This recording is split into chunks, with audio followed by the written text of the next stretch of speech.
Okay. Done. So as I was kind of saying earlier, I really wish I had listened to more of the King Gizzard discography before we got into this, because I really wanted to know like how it kind of stacked up against everything else. Well, I can provide some of that insight because I've listened to all of their stuff except this album. So, Which is so weird. have you dipped into any of their other stuff? After I listened to this one a couple times, I dipped into Nonagon, which I've heard is like their most kind of I love that. popular one. I listened to Microtonal a little. I remember listening to the one that had Fishing for Fishies on it when it came out and wondering what on earth I was listening to. Yeah, that's my least favorite. I mean, it's just so like, it's Goofy. very like, at least from what I remember, very kind of like swamp banjo folky or something. It's very goofy, and their stuff can be goofy, which I dig. I like that they don't take themselves that seriously, but that one was really hard for me to get into. I eventually started liking some of those songs, but Fishing for Fishes is it's asking me to buy in a lot on their bullshit. And I'm not fully bought in. I fucking love this band. Like I've listened to them for the first time I think in 2016. Nonagon Infinity, basically there was a poster for it at motherfucking Waterloo. Mm-hmm. And right. I was like, that looks cool as shit. Like I wasn't getting into like, I was just getting into like stoner rock and that whole scene. And I had never heard of King Gizzard and I didn't know what kind of music they were, but I was like, that is a cool ass album cover. And just the aesthetic of it, I was like, I have a feeling I'm going to like this. And even if I don't, like whatever. So I bought the record and holy shit, that album blew my fucking mind, dude. I really liked the concept of it, which was that it's like no stops. Like every song just flows into the next, and it's just like a perfect loop. And I think People Vultures is probably one of my favorite songs by Gizzard, and it's on that one. Pop that on right now. One of my favorite music videos as well. Oh, damn. Oh, yes. I was actually singing this song yesterday, and I couldn't remember which one it was. People vultures got approaches. I think Gamma Knife is probably my all-time favorite by them. That's another good one. Gamma Knife, and then man, when I finally listened, it's cool because like you said, it's like meant to be listened to on a loop. So it's like it starts with like when it ends, technically you can just keep it going, and the first song will start like not even skip a step. Yeah, really cool. This song's badass, dude. This whole album, goddamn. Yeah. What's weird is that this is the one that got me into them, and it's the one that I've listened to the least since I got into them. Really? Yeah, just because I listened to it a lot, like for the 6 months that it was out until Flying Microtonal Banana came out. And then in 2017 is when they came out with like 5 albums. Yeah. Right, so I remember that happening. So I didn't go back to Nonagon Infinity since that happened. But like I've listened to it so much that I know this whole record for sure. Like I was saying, I was singing People Vultures yesterday, and I was like, what am I singing? I just remember going bow bow bow bow. Yeah, that I'm like, riff. I know that's one of theirs. Yeah. But yeah, Gamma Knife and Rattlesnake are like 2 of my all-time favorites of theirs. Wow. Rattlesnake's off of Flying Microtonal. Yeah. Rattlesnake. When I first... it was y'all who got me into Gizzard. Because y'all were talking about him all the time. And I looked into him, and it was like, does he just do the vocals and the guitar? Are they just the same thing for every single song? That is definitely a thing that they do a lot. It's a fucking like fallback for them. But not every time. It's weird. Like, I don't know if it was just like I was randomly picking like some of their top songs and just some random songs from the albums, like titles that were cool, and every single song for like 15 songs in a row had that thing where it was just he was playing the guitar to the vocals and they were just kind of doing the same thing. And I was like, God, man, they love that thing. which is cool. Yeah, Like, I love it too, but like, that's a lot. yeah, I get that. I'm gonna fucking flip my blinds. I definitely get that. But I think a big reason why they do that is because they do microtonal shit. Like they play notes that you typically only hear in like Eastern music, like Asia and the Middle East and stuff like that. Like these are notes that aren't typically in pop music in the Western world. So like, how do you fucking write a harmony when you're playing a micro note or a micro? Like you're playing in between you're playing in between A and B, which like isn't supposed to exist. Well, I mean, yeah. I don't know if it's not supposed to exist, but it's not. It's A not flat found. does exist, and B sharp does exist. Well, A flat, right? I'm talking about A. There is no A sharp.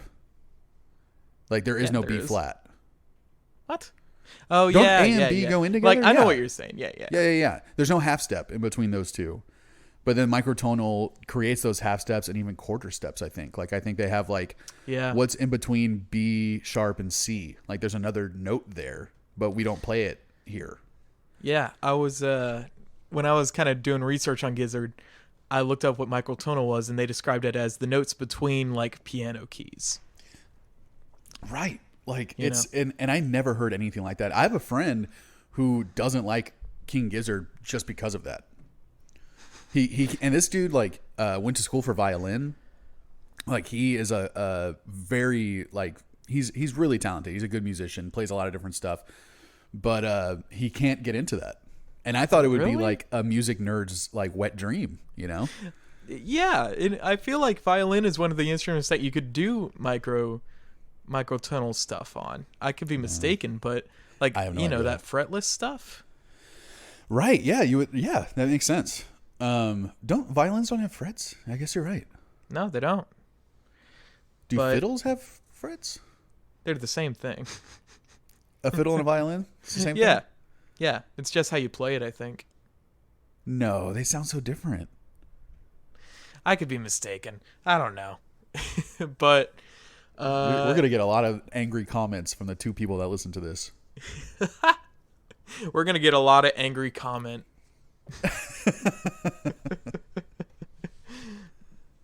Well, if you would let me do the honors, Lucas. Do you want a tro? You want to do the tro? Yeah, I want to try the tro a little bit. Throw a little my stank on it. Give me a trombone. What's up, everyone? Welcome to another episode of Ear Buds, the podcast where two buds talk about one album for far too long. Hash it out. Talk about what we like, what we don't like, what we kind of like. We try to argue with each other. We're usually trying to punch each other through the screens on our computers. Body bag.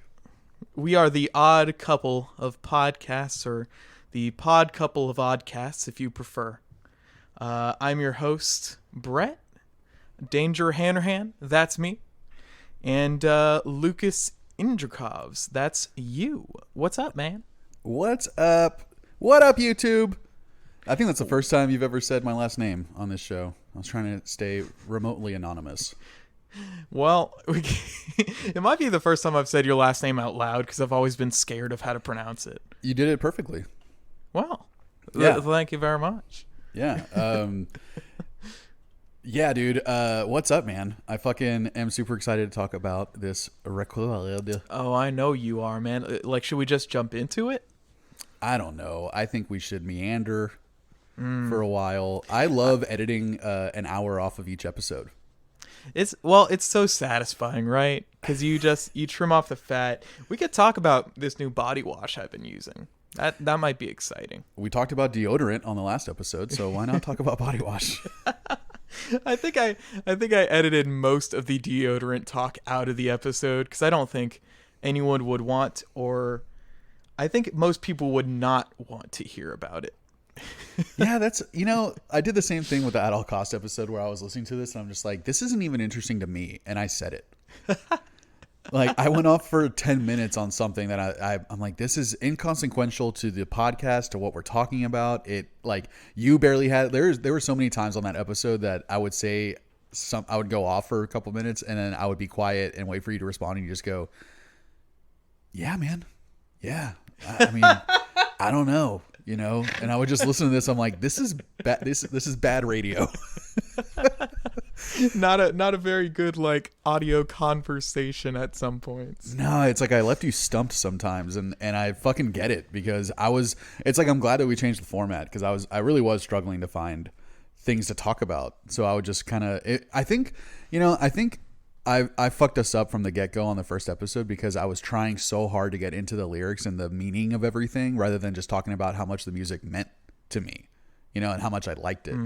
So I tried breaking it down a little bit too much, and then I just think since then it's like I've gotten a lot better about like just vibing with it, rather than like trying so hard to make sense of everything, and kind of taken away from the art of it all. Like you kind of when you analyze it that much line by line, we can leave the very focused dissection to the Dissect podcast, Yeah, like, for sure.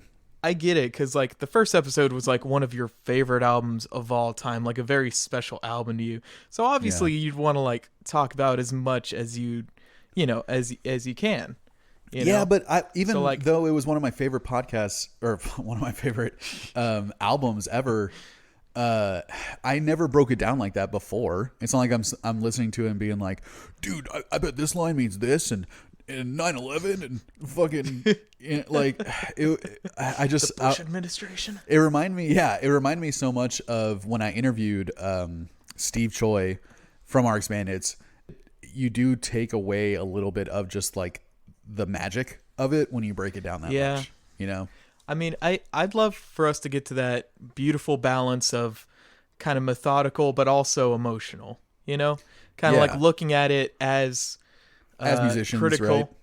But then also like how we felt about it, like the impression it gave us, how it made us feel, and all that, and like we'll find that balance. Yeah, we'll for sure. I honestly can't believe that we're on our 6th episode. Like, this is crazy. Didn't expect it to last this long. It's like something that you think you're gonna try a couple times, and then someone loses steam. But oh, dude, I mean, I was nervous that we were gonna like be mid record the first episode and you'd be like, man, you're not very good at this, are you? And I'm like, yeah, I'm not. Man, that's so telling, because I was worried that you're the one that has done podcasts. Like, you've done this shit before. I was worried I was going to be like, just fall so flat. And I feel like again, own worst critic or whatever, but like I want to talk about these albums like how we talk about it at band practice. With some ambient guitar and blaring drums in the background. Mostly fucking guitar that doesn't seem to notice that we're trying to have a conversation. Yeah, Michael. Just fiddling around with something. Quit diddling yourself in the fucking other room. You're being so loud. I mean, it was the same thing. Like, you would do it too. I would do it all the time. We'd all just kind of get in our little mode and just be like, I just want to play, and just start playing. But yeah, dude, this King Gizzard, man. How so you said you just started listening to them like recently, like ever since you met us, basically? Oh yeah. It was like, y'all are the only reason I know them. I'm not sure I would know them otherwise. But this was probably the album I'd listened to the most, because I listened to it like 3 or 4 times when it came out. Yeah, this one came out in 2019? Yeah, just like a year or 2 ago, depending on how you look at it. Yeah, dude, it's so crazy, because my hype for this album was so real. Like, they came out with Planet B and they came out with Self-Immolate, like 2 music videos. And I was just like, I think it's Master of the Universe, or Murder of the Universe. Yeah. That is a straight up like concept metal album. And so that was the heaviest I'd ever heard them get, but they're pretty fucking rocking most of the time. But when I heard Planet B and Self-Immolate, I was like, this is going to be a concept album. I mean, yeah, it's a whole, yeah, it is. Like, I finally delved into the lyrics for the first time today. So cool, dude. And I was really impressed by what I found. I really actually like the story of this album. Me too. I think it's crazy when you think that the singer Stu, that he wrote all the lyrics. He wrote most of the music, as far as I can tell. He played bass on this album. He produced it. He mixed Yeah. it. He recorded Yeah. it. Like, I think it's the same. He's definitely like the driving force behind like the creativity of this band. And I want to say it's the same thing with Murder of the Universe. I think it was all him. Like, I think he just like gets these ideas. He's a really big fan of what's that fucking guy? Lovecraft? H.P. Lovecraft? Oh, for sure. Yeah. And you can tell with the shit that he writes about. He's all about weird sci-fi, horror, creepy stuff, but then he's so whimsical and like has so much humor. Like they're goofy as fuck. I would say not too much humor on this album, but Not really, but like a little. Like I think just the concept alone and the song titles alone are like hilarious to me. Like it's I mean- it's like they pulled these, because this is like a to me it's like a sci-fi horror metal album. yeah, And for sure. yeah, and like to me the album titles just sound like they're pulled straight from like 1930s and 40s and 50s like sci-fi novels and like 60s and 70s like horror like movies. It seems like he just watched and like consumed a whole bunch of this like kind of cheesy but really cool and like imaginative like sci-fi horror stuff, and then just was like, I want to write a whole album and tell my own story that's like this. Yeah, and I don't again, I'm not too familiar with the rest of their discography, but it is like It's not like this. super sci-fi. It is Yeah. super like, I mean, the lyrics on this are super metal. They're You know? fucking badass, dude. Like they emulate a metal band. It's like they are a metal band on this album. Like they just like they're not even emulating, they're just a metal band. And how they switch between these genres of music is beyond me. Dude, honestly. they are so what do you call it? Like man. Like when you come out with a shitload of stuff, like you just prolific. Prolific. They are so prolific. Like legitimately, King Gizzard came out with 5 albums in 1 year, and they were just like, this dude had so much in his system that he just had to get all this shit out. And they, I think, also just release. They have their own record label, just to be able to release their own shit whenever they want. Yeah. Which is Yeah. another reason why they can do this.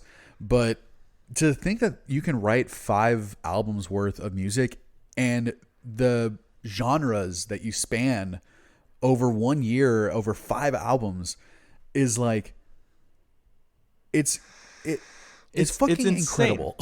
It And is the fucking level incredible. the level of quality as well. It doesn't seem like they skimped on any of these records. There's not, Right. at least until you get to Fishing for Fishes, which they had to take a couple years off, or at least a full year to fucking. I think A couple of years to them. Yeah, I think they just toured. Yeah, it probably felt like a decade. Yeah. But yeah, man. I mean, those 5 records, they're. I don't think there's any filler in there, and they legitimately go from like psych to like noise rock to garage rock to lounge music to like electronic stuff to like almost pop music at times, but like 60s pop music. It's so cool. And just to give everyone a heads up, like you didn't read the fucking title of this episode, but we're talking about Infest the Rat's Nest specifically, Yeah. by King Gizzard. And that is like we were saying, straight up fucking metal, and so impressive that you can go from a lounge album and then a metal album and you play both just as well with just as much like passion and fucking like, you can tell that they really crafted these songs. Like when I first listened to this, I was like, oh, this is so like pleasantly kind of like sloppy. When I first heard it, I was like, this is so like, and that was another thing. I'm like, oh, that's like kind of their humor. Like it's so like, I thought it was a little like low effort at first, which is weird to say. And I think it's only because of the way that it's produced. Like this album sounds like how did I write it? It sounds like exactly what you would think if a garage rock band or like a noise rock band decided to write a metal album. That's what it sounds like. Like they use the aesthetic and the production of a garage rock, like noise rock band, but they just played metal instead. Yeah, I mean, So it's really fuzzy. Yeah, I was just about to say that it's got that fuzz. It's got, those kicks are pretty high in the mix. That bass, Little muffled even. Yeah, and Yeah. it's I can only assume the variety of their music comes from there being 7 people in the band, right? And they can Yeah. kind of pull everything from each other. But I read on Wikipedia this album was mainly recorded by only 3 of these guys. That's what it looks like. Like, yeah, looking at the credits for this, it's like Stu, the drummer, and the fucking, I think the harmonica bassist. player or the bassist. Okay. Yeah. And it's I was kind of listening to it and I was thinking it doesn't sound like there are 7 people playing on this thing right now, and True. that's how I looked it up, and the drums sound I'm not going to say weaker, but a little because you're used to that Gizzard 2 people playing drums at the same time thing. Yes, Andrew WK fucking. So there's a wall of sound, and it's cool too because the drums will play slightly different things. So it does sound like 2 drummers playing. Like it doesn't sound like one drummer's doing a lot. Like they're playing distinct parts sometimes, and it's fucking dope. And I found that it was a lot easier to appreciate all the individual instruments, I guess. And I found that my favorite part of this album is actually the bass. Whoa. Yeah, dude. I mean, there's some bass lines in here that are just mwah, just Yeah. juicy and just ugh. They hit real hard. Yeah, what is the one that the music cuts out and it's just the bass during one of the choruses? I want to say During one of the choruses. I mean, that happens a couple of times. They do give the bassist his time in the sun. yeah, I did write on a lot of these songs great bass line. And it's crazy because that's a singer. That's not their typical bassist that's playing the bass on this. Really? Yeah. Oh, it's on Superbug, where during one of the choruses, it's just the bass is going like doom doom doom doom doom doom doom doom, and then the guy's doing his Superbug. Yeah. It just cutting everything out and just having that bass line just really fucking creepily playing. It builds the tension so well for that song. Oh yeah. And there was another song where he kind of got a little solo. It wasn't Superbug, was it? No, it was oh my god. I mean, I literally wrote great bass line on almost every song that I have notes for. I think it was Mars for the Rich. Okay. Kind of looking through it now.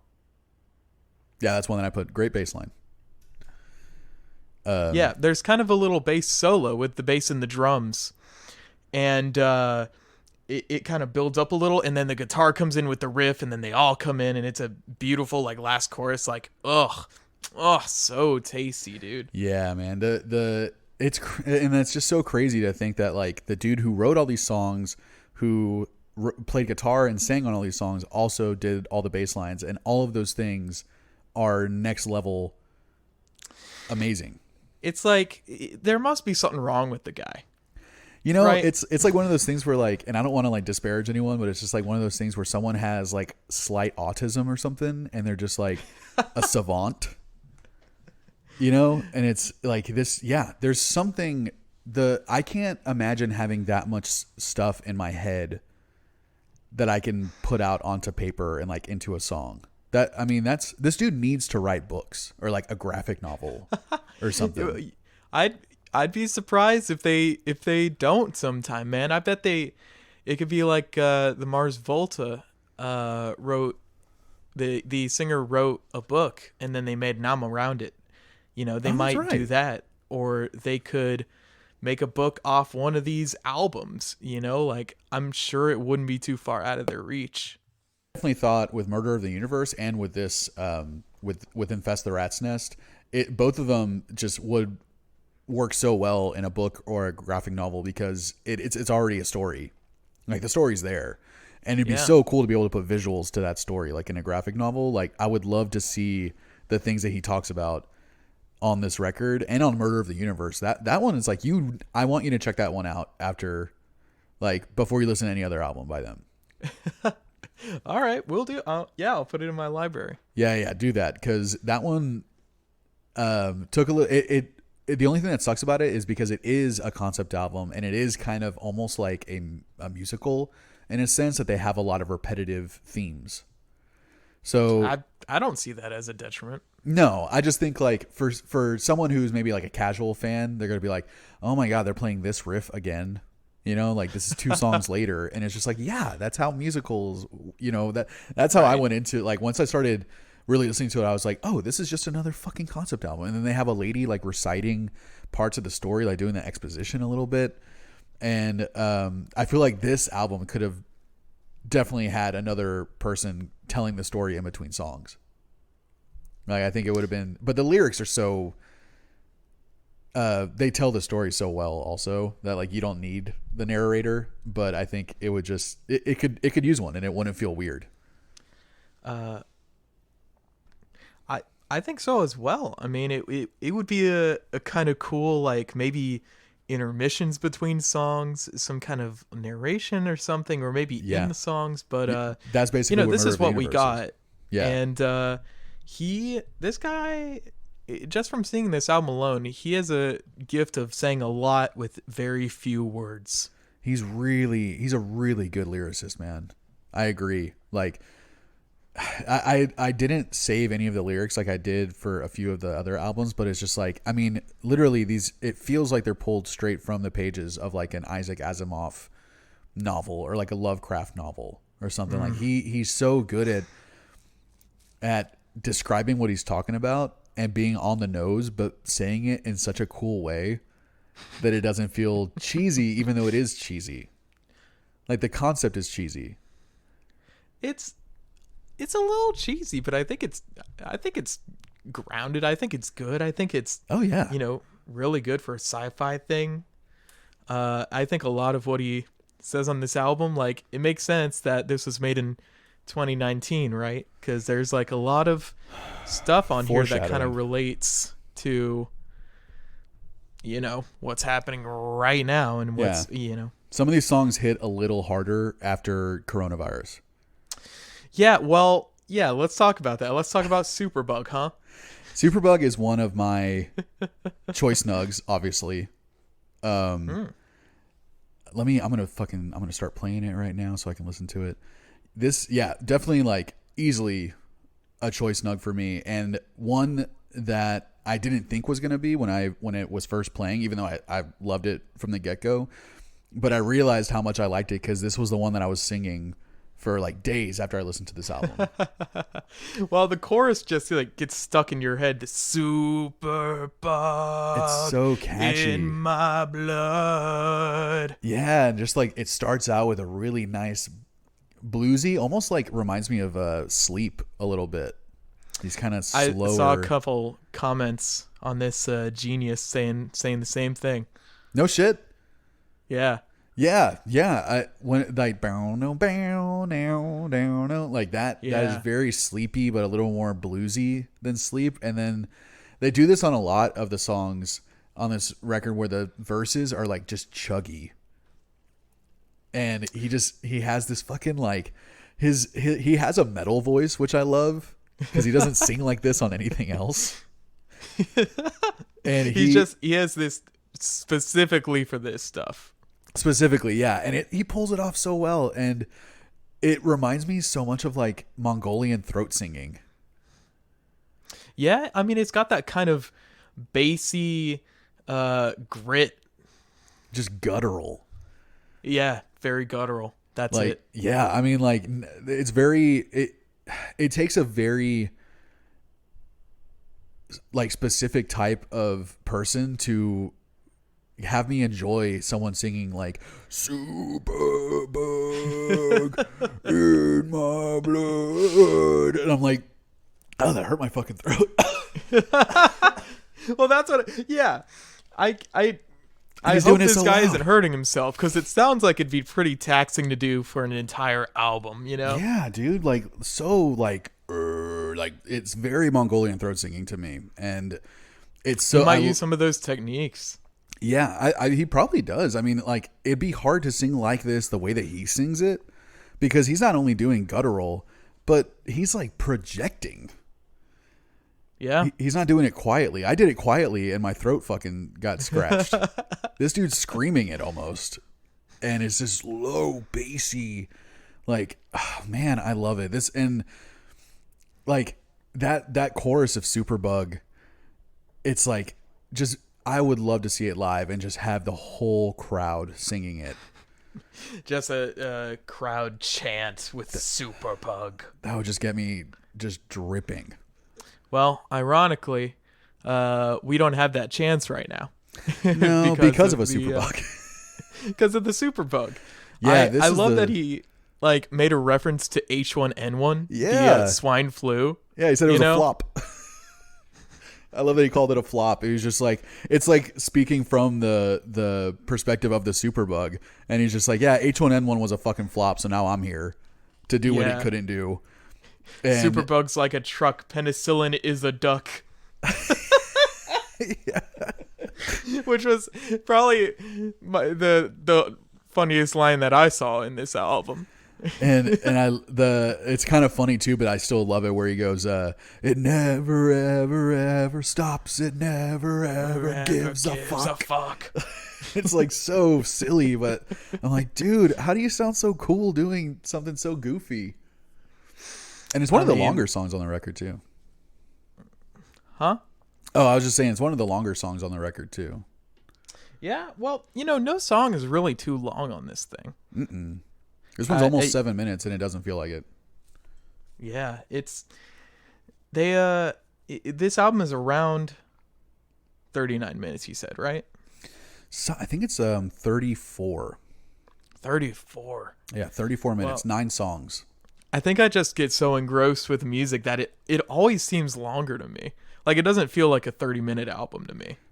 They shoved a lot of shit into 34 minutes, man. They told a whole story in 34 minutes. And did you ever have a chance to click on that link I sent you before we recorded today? No, I'm going to open up right now, marsfortherich.com. Right. So you referenced it, so I think you know that this is a game they made. Yeah, they made a first-person shooter for this album.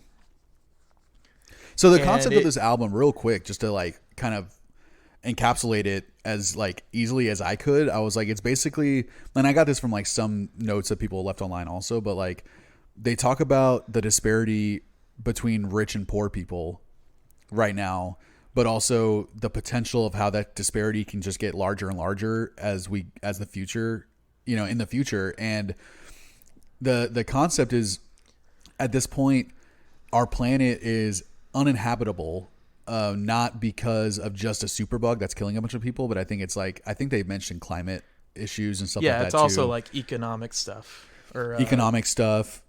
Like they talk about an organ farmer. Environmental stuff. Yeah, and they talk about an organ farmer, like another great song title where it's basically talking about like industrial farming, and that industrial farming is like one of the biggest like causes of global warming. And right.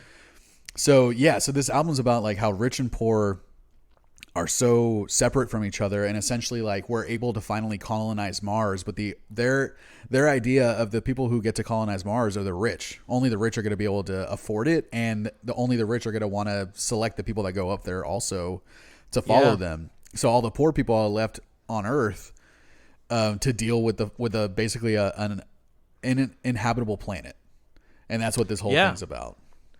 And the kind of first half of this album is kind of putting these problems, kind of telling you about these problems on Earth, and the second half kind of focuses on people from Earth who try to escape from Earth, and they try to go to Venus, right, as a kind of last resort. Yeah, where they talk about it on the songs are called like Venusian 1 and Venusian 2. Yeah, which it's, the more I was reading into this album, the more everything clicked. Like, I finally understand what the cover is, the cover of the album. Yeah, what is it? It's a horse skull, right? It's a rat skull. Oh, that's a rat skull. Oh, that makes sense. Infest the rat's nest, right? Right. And Venusian 1 and Venusian 2, I realized, like, those are the names of the ships that they're using to try to get off the planet. Right. And Venusian 1 crashes and burns on impact, right? Well, it's into the perihelion, which is like the closest a planet gets to the sun, right? So Yeah, they tried to use the sun's gravity to propel themselves to Venus, and then they got sucked into the sun. And yeah, they basically try and like slingshot around the sun and use that gravitational pull to kind of slingshot them into Venus, and they burn up, right? They get too close. Yeah. Yeah, man. I really would love to see this in a graphic novel. Oh, dude. And Venusian 2 they actually do land on Venus, but maybe they crashed, maybe like the planet is very, very dangerous and like nearly uninhabitable, so they all kind of die, self-immolate, go to hell.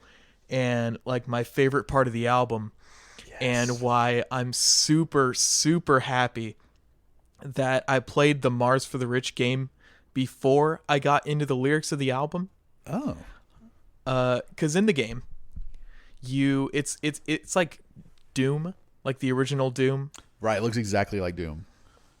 So you see this pillar, like this gate, right, from the album cover.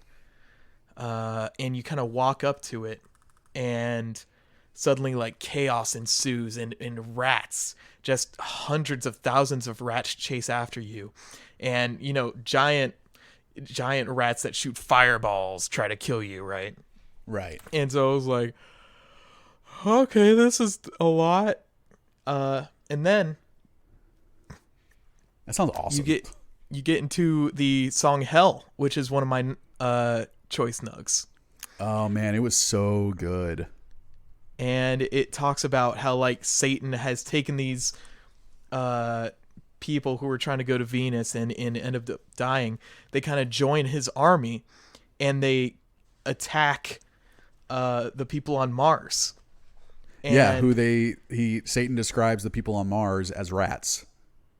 Yeah. And so he goes, go infest the rat's nest and go like basically kill everyone on Mars.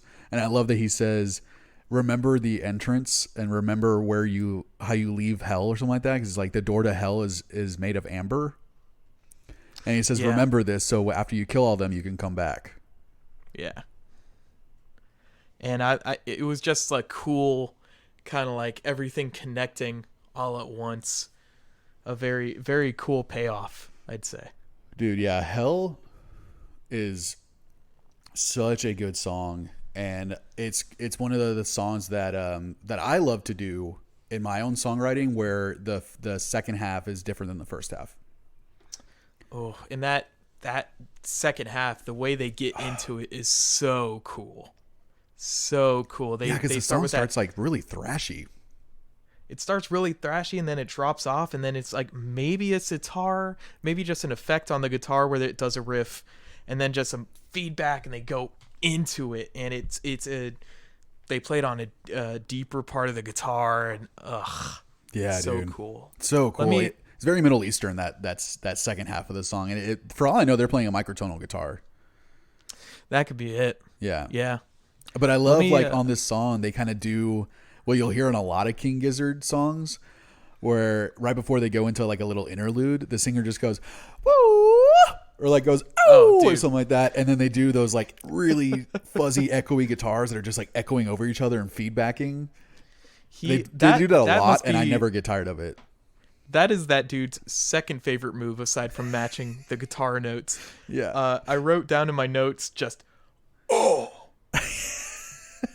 Yeah, he loves doing like the oh, and like doing like a little oh, like just little accents just to get you into the next like little musical interlude, and they repeat that fuzzy echoed guitar on so many songs on so many albums, and I've yet to get tired of it.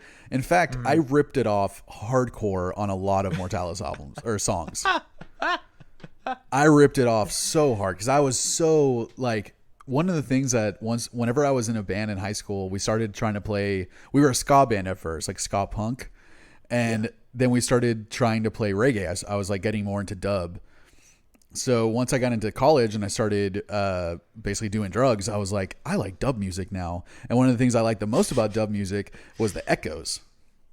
Right. The little it's very signature. Yeah. Long, big echoes. Yeah. Yeah. Lots of space and then some of the cooler dub is when the producer will go in and affect it even more, where the echoes will kind of like the sound will be a little like modulated.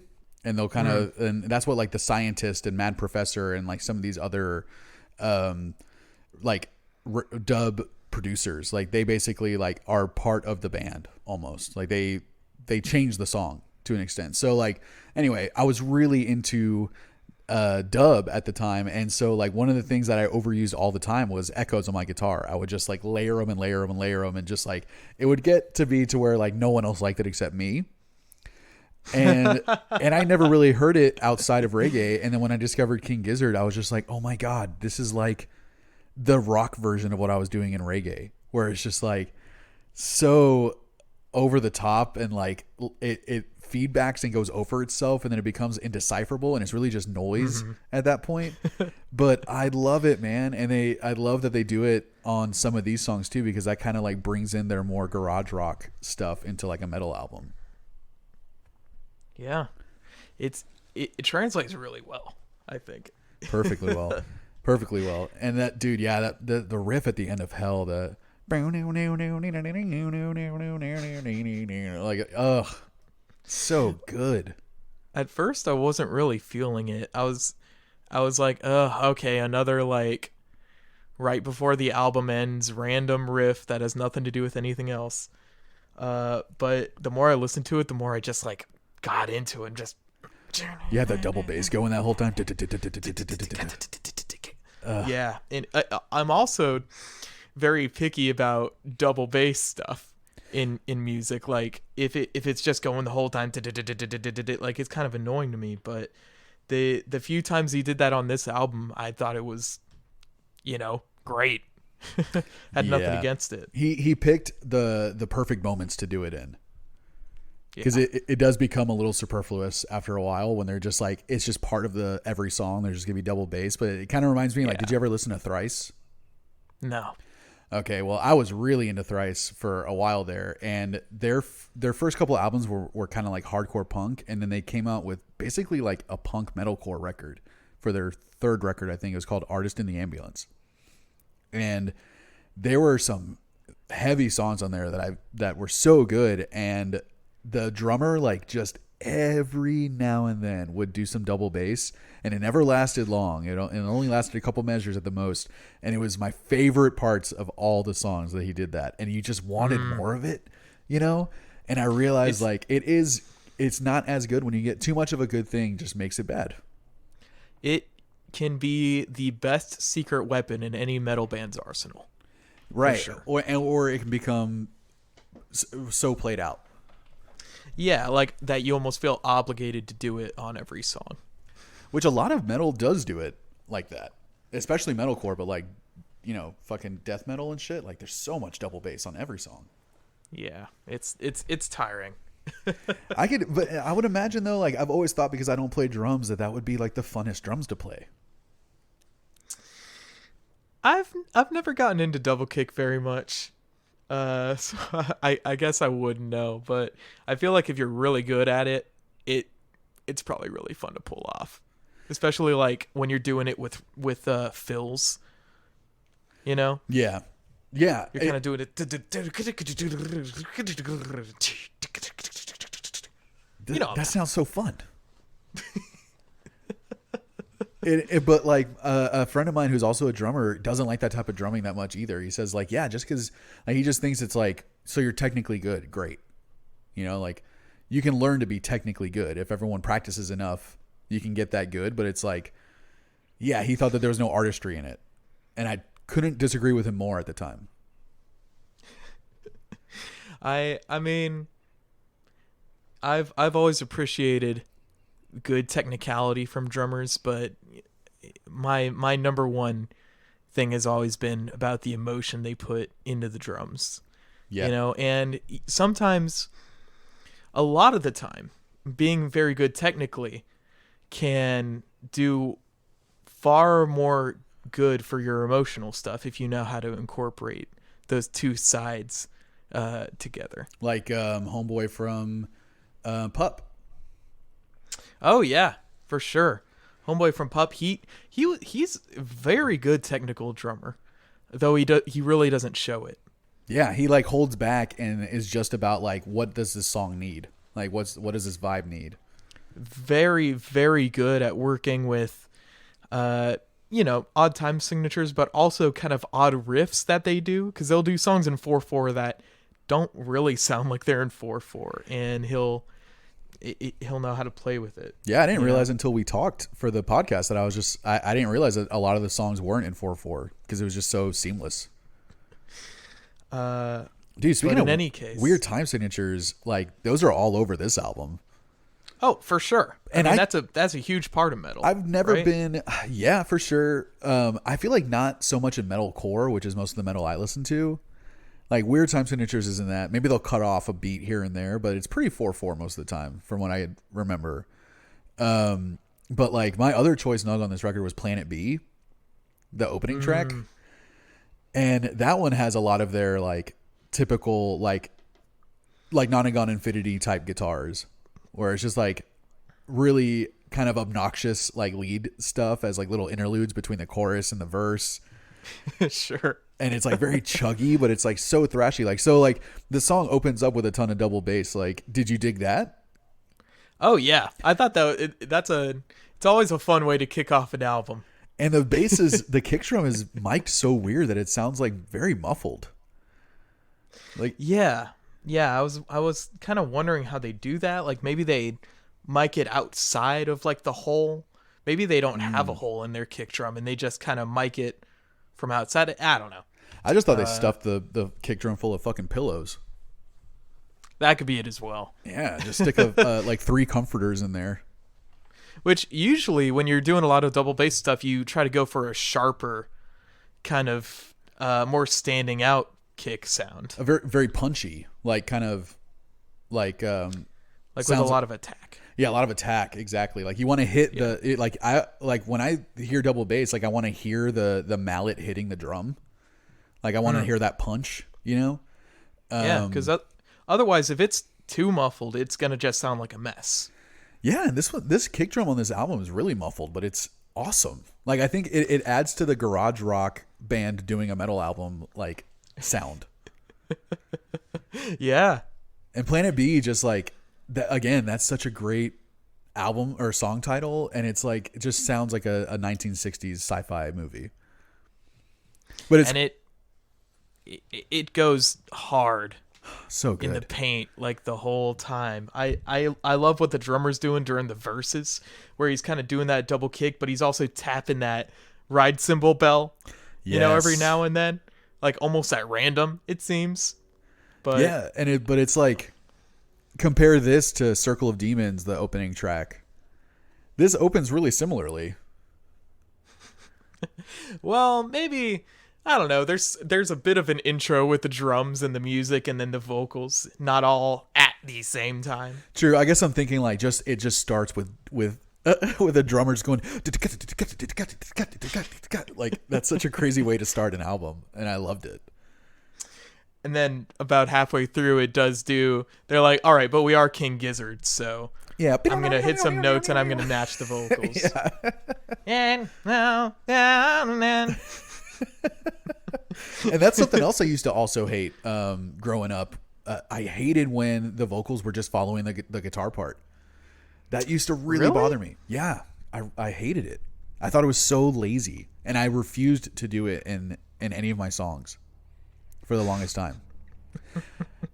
I love that stuff, man. I love when Jimmy did it, Jimi Hendrix. Yeah. I as much crap as I gave Gizzard for doing it, I do love when I hear it. Yeah, see, it used to be a huge like musical pet peeve of mine. And these guys completely changed my stance on it. I couldn't love it more now. But I don't know if I would love it as much as how they do it, man, cuz they're just this Well, band we just gotta gets try me. it. Dang it! This band just gets me. Well, to be honest, I did start doing that after a while. I mean, they like King Gizzard and you entering the band had a huge influence on like where my songwriting went. Like for our second record. And like if you listen to our first album versus our second, you're going to hear King Gizzard's influence on me. Like for sure. I mean, at that point also I had been listening to a lot more of that type of metal music. So I understood it a little bit more. I had a little more like, I wasn't coming from a place of like just trying to emulate. I was just like, okay, I feel like I know this well enough now that I can write my own. Yeah. But yeah, dude, I'm saying I ripped off King Gizzard is probably a little extreme, but I've fucking borrowed a lot of their aesthetic. Well, I mean, you and Michael and Luis were all about it, so there was no way it wasn't going to bleed into our music somehow. Yeah, right? I wouldn't say you ripped it off. I don't think it's that like. I think your style is unique enough that it's not a total rip or rip at all. Honestly, I hope so. Because I mean, I would do a lot more of that really distorted, echoey guitar at our live shows than I did on our record. Sure. I would do it so much, and I loved it, and it never got old to me. I mean, when we made our unreleased Chupacabra, that was like all you were doing in that bridge. Yeah, dude. You know, so fun. My nugs, my choice nugs were Hell and Self-Immolate. Self-Immolate, I put 2 stars next to it because I was like, if I could get a third choice nug, it would be Self-Immolate. Oh, dude, this is my favorite song on the album, for sure.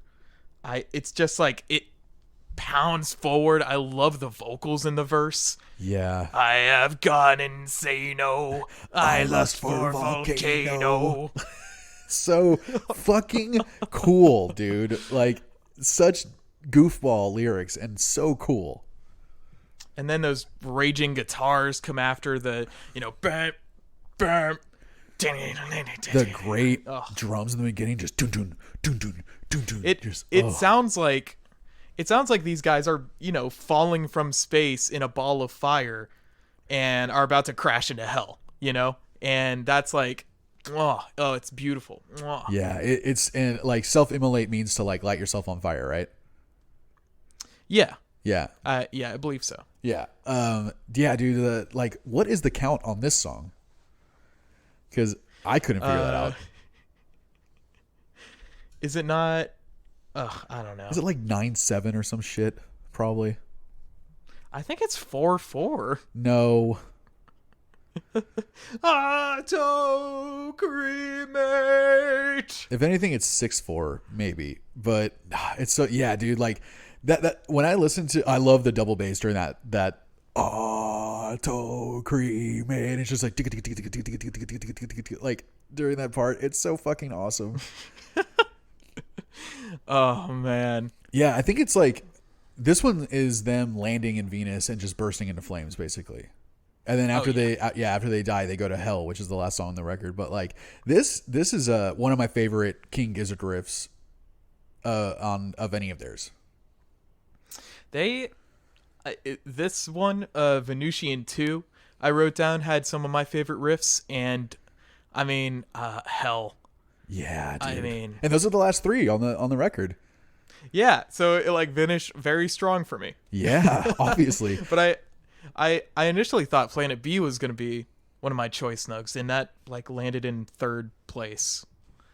Yeah, I mean, But Self-Immolate like, is oh, dude, it's so good. It just gets your blood pumping, you know? that pre-chorus, like where he's doing the classic King Gizzard, like just singing what the guitar's doing. Yeah. Dun it, dun it, dun it, dun it. I love that so much. So catchy and like awesome, dude. I love their, like they said, Venusian mal de mer, like Venusian seasickness. Uh-huh. Like, dude, what do you think of this shit?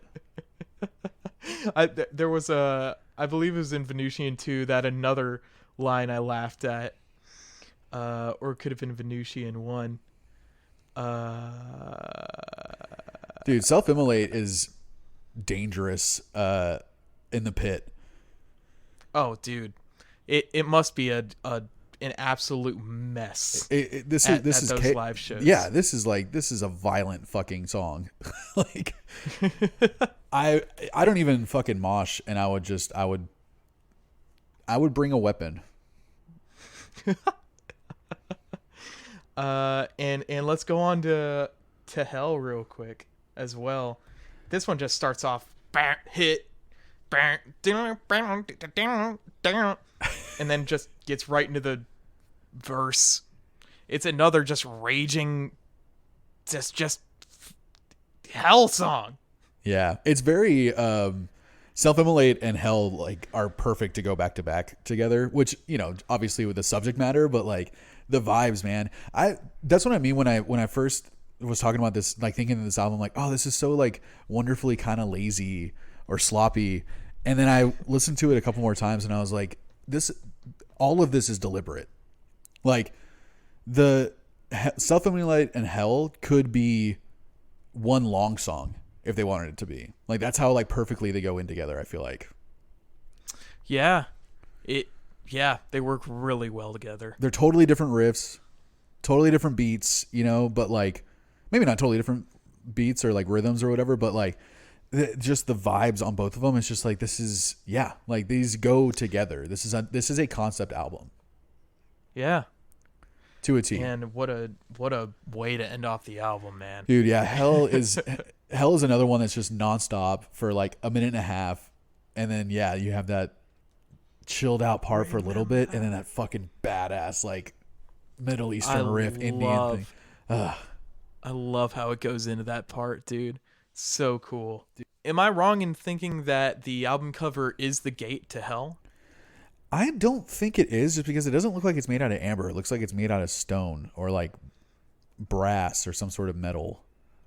Yeah, but the more I looked at it, the more I thought I saw screaming faces in the smoke. That could have just been me wanting cool things to happen. And I also only realized today that like it's not a gateway into Hell. It's like a chimney. Because the bottom of it is, you see those grates. Oh, there's light glowing from underneath it. Yeah, and that's how you get to Hell. Oh, boy. I'm trying to open it up into a bigger... Dude. And oh, shit. That's so cool. Yeah. And it's stuff like that you love to see in an album. You love to think you're so smart thinking of these things. Dude, I mean... but it's also a real credit that they fit all this into an image that was literally incomprehensible to me when I first saw it. Weird enough, because I haven't thought about that till just now, that I didn't listen to this album for the longest time because of the cover. Oh, real? It has kind of it's ugly. It's ugly. You know? Yeah. And like maybe it's supposed to be that way. Like it's Hell. Like it's not supposed to look pretty. There's definitely a very wispy skull in the middle of that gate. Yeah. I see it. It could have just been me seeing things, but... Oh my God. Well, now I'm just like, I'm finally... Because I've only seen this album cover like on my phone. So someone made a wallpaper of it, and I'm looking at it now, so I have it blown up, and it's so clearly a rat skull. And I never noticed. Yeah, right? I was like, okay, I'm finally gonna figure out what this cover is about. And I was like turning it every which way. I was like, oh, that's a skull. What's that a skull of? I've never seen a skull like that. And then, you know, uh, like a rat. Like, duh, it's called Infest the Rat's Nest. Yeah, dude. Yeah. And you see those teeth and the grate into hell. Dude, it's so cool. I never noticed these little details before. This is awesome. And it looks like, honestly, it might just be a drawing or a painting, but it looks like a physical object. Yeah, I was wondering about that because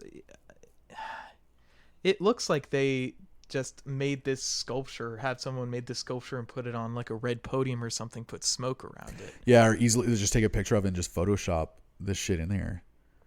Yeah, but I if you told me it was a painting, I've seen some crazy stuff, you know. For sure. And I believe you. And I honestly, I thought this was a horse skull this whole time, and that's why I never connected. I'm an idiot though. I should have. It should be pretty obvious that it's a rat skull when if you like think about it for a little bit. Especially seeing as we did like the same thing with our album. Yeah, dude. Where it's like you flip it on its side and it's like, oh, there we go. Yeah, but also, how many people do you think picked up on that? I don't think anyone did. I mean, when you first see it, it's like, it's like you can't, like, I don't know what that is. I'm not going to take time to look at that. It's ugly. I don't even like looking at this. Yeah. That's what I thought. Yeah. Like, this sucks to look at. Dude, I mean, it really was like the album cover for this record was a turnoff. And now that you pointed that out to me, I love it. It's so cool. It another show of how these guys can like tell so much with so little, right? It's just a little statue, but the smoke coming out, the light from under the grate, how the thing is a rat's skull, the staircase leading up to it. Yep. How like and it would work perfectly as a book cover for a book that's this. Sure. What a cool book title to Infest the Rat's Nest. I would read the shit out of that. Yeah. I would read it while I shit. Yeah, and it's just weird that when I first saw this album, like and first kind of initially listened to it, I thought like, yeah, okay, like the Earth's ending, the rich people go to Mars, and like the poor people go to Venus or whatever, and like, and only later, like, Infest the Rat's Nest, I thought it was a negative thing. I thought we were like, all right, we got to go take down this rat's nest because it's evil or something. But then the rat's nest is the rich people on Mars who left everyone to die on Earth because of their greed. And it's like, oh shit. Yes, Infest the Rat's Nest. Go for it, dude. Fuck them up. Yeah. Yeah. I thought it was kind of like Murder of the Universe, where that was talking about like not an ogre, but like a Balrog or something. Like it was like more mystical. So when I saw Infest the Rat's Nest, I'm like, oh, it's going to be another like mystical type of like, you know, like Lord of the Rings inspired thing. Nope. But I want to watch every movie that inspired this album. I want to read every single book that inspired this album. I want to like have this be part of my fucking personality. I bet Luis has got some stuff for you. Dude, actually, Luis let me borrow these books that he got called like Mysteries of Space and Time.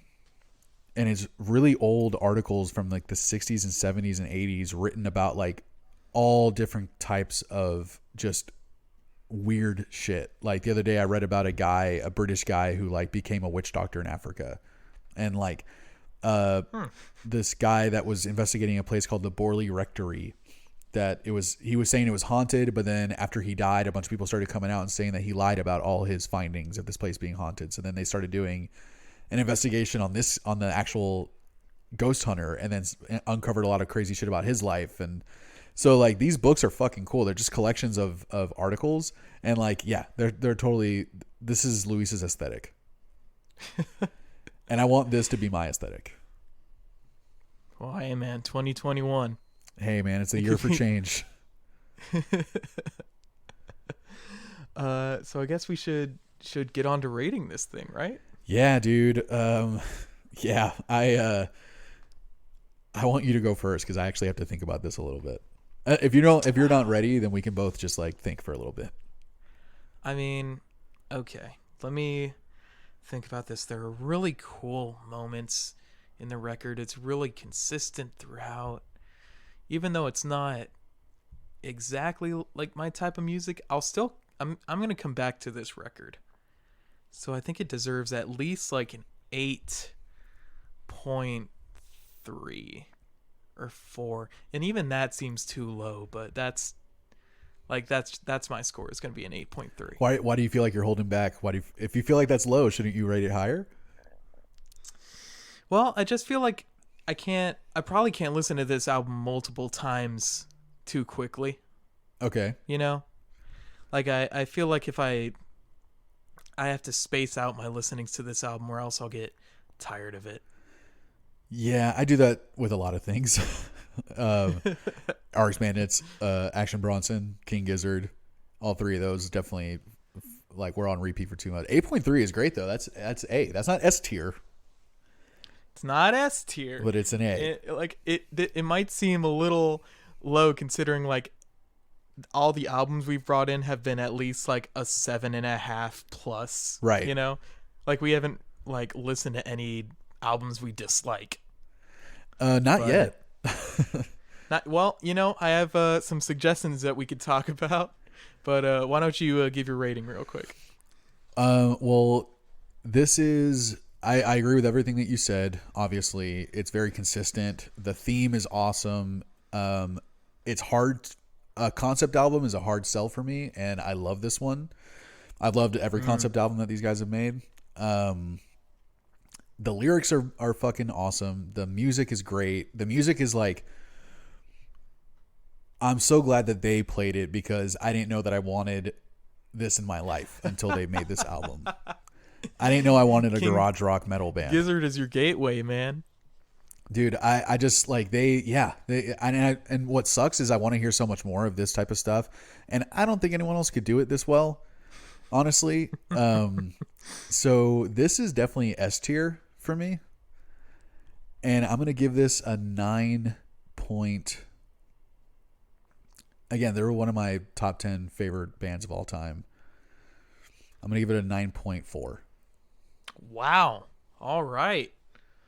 A 9.4 from Lucas. That's nothing to sneeze at. I'm not fucking around right now. I would not kick this album out of bed for eating crackers. If you know what I mean. Oh no, I know what you mean. You say that all the time. That's a very popular phrase. This album honestly reminded me so much, and I'm assuming that you haven't seen this movie called Ghost of Mars. Nope.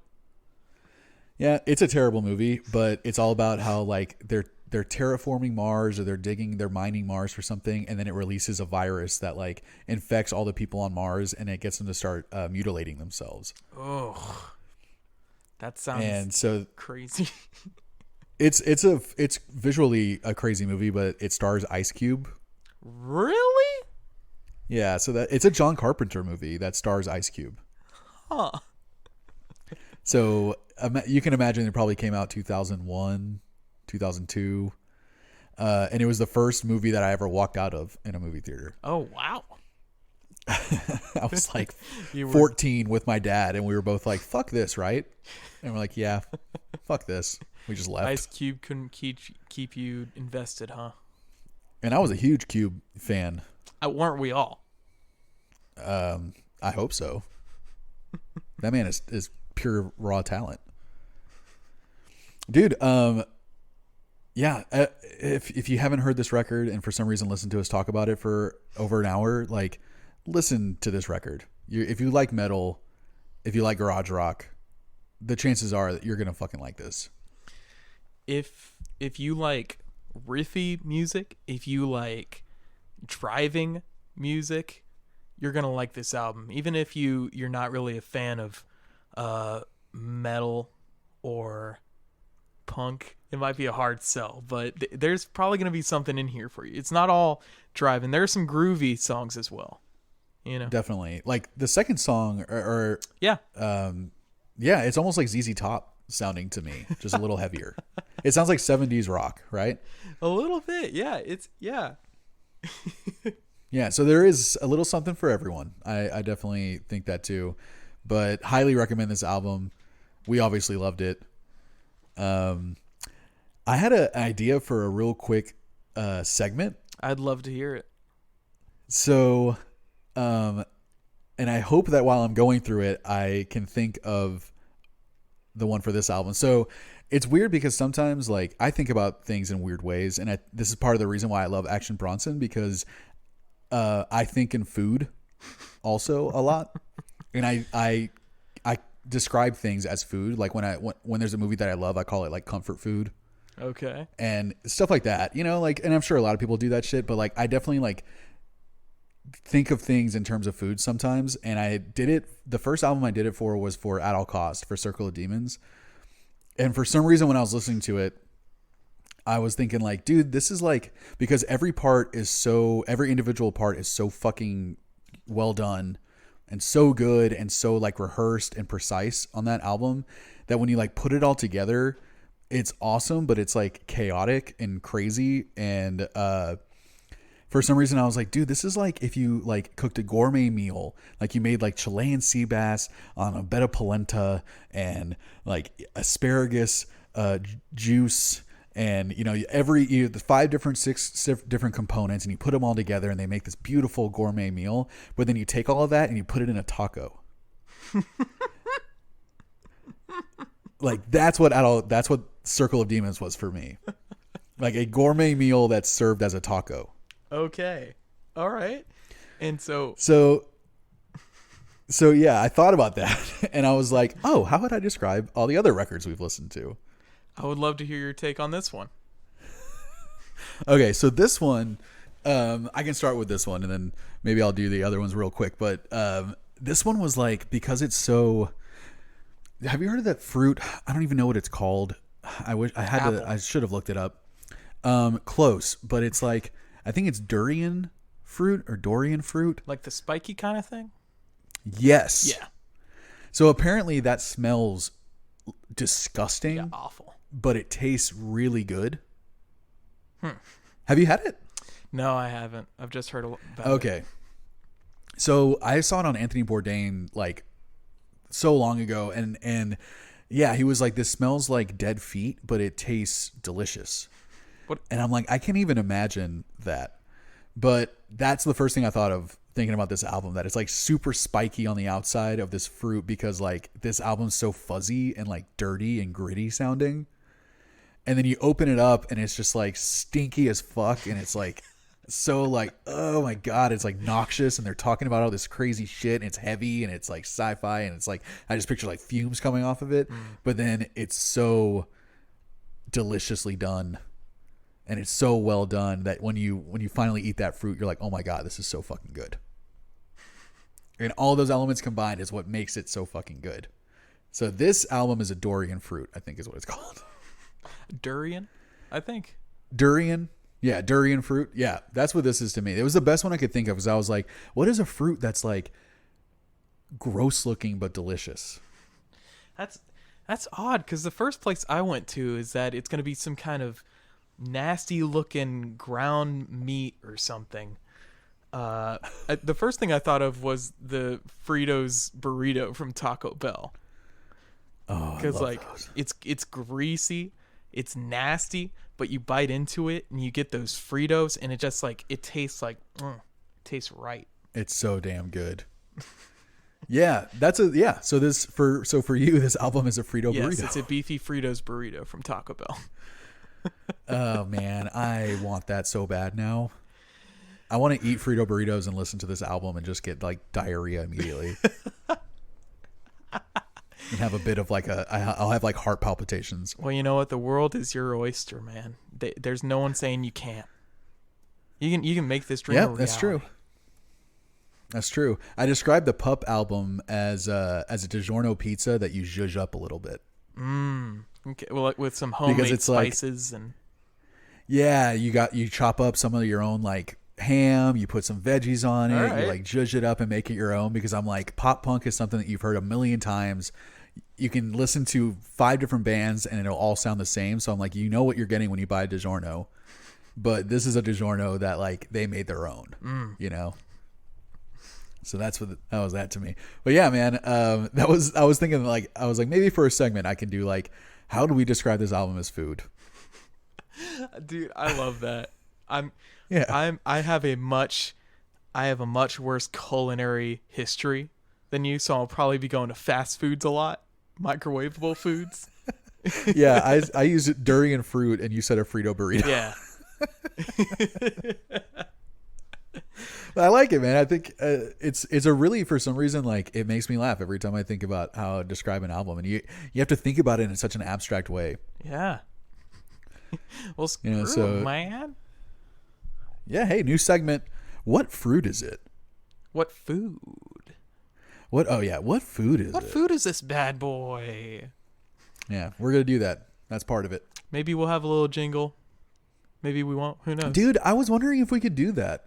Yeah, sure. I wanted to have like little segment jingles. You know, you fucked up because you put that little like fail horn in one of our episodes, and I was like, wait, we can do sound effects? Oh, dude, this podcast is also our oyster as well as the world. I mean, if I can do sound effects, we are gonna be like a morning radio show. I will not hold back. You just got to get a soundboard. You could just play it as soon as we don't even have to edit it in. It just goes straight into the feed. Would that like go into my interface, or would that? Oh, I have no idea. How does that work? I bet you could. I don't know. I've never done it, but other people do it. Radio shows do it, so there's got to be a way. Sorry, I just wanted to make sure that I didn't just stop recording.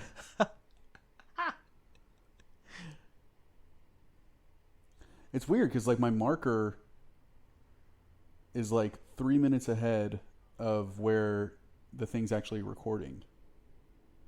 Huh. I hope that doesn't mean I had a bunch of delays or something. It doesn't look like I cut out at any point. Well, it's not like you did anything different here from the last episode, right? No. The same thing's been running the whole time. I don't know. It's a little odd, but it's okay. Well, anyway, thank you for listening to our podcast Earbuds.